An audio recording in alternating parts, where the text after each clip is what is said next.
স্বামী চিনতে পারে না স্ত্রীকে, আমার নবী কোলে নেওয়ার পর তিনি আমাদের নবী। এবার ঠিক আছে, তাহলে চলো। হালিমাতু সাদিয়া বলেন, একটু আমি আমার বাচ্চাটাকে একটু দুধ পান করাই। উনি তাঁবুর ভিতরে ঢুকে গেলেন, আমার নবী পাককে নিয়ে দুধ পান করাতে লাগলেন। আপনার আমার নবী সাল্লাল্লাহু আলাইহি সাল্লাম একটি স্তন পান করেন, অপরটি আপনার রেখে দিলেন, অপরটি আমার নবী পান করছেন না। আপনার আমার নবী পাক জানাতে চাচ্ছেন, ও আমার দুধ মা হালিমা, আপনি আপনার সন্তান আব্দুল্লাহ মতান্তরে মাসরুদকে বাড়িতে রেখে এসেছেন। আমি দুনিয়ার জমিনে ভাইয়ের হক ফাঁকি দেওয়ার জন্য আসি নাই, ভাইয়ের হক বোঝানোর জন্য এসেছি।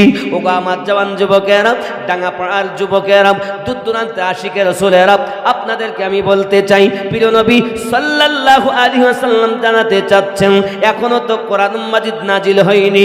আমার নবী জন্মের পর কোরআন মাজিদের আইন জারি করেছেন।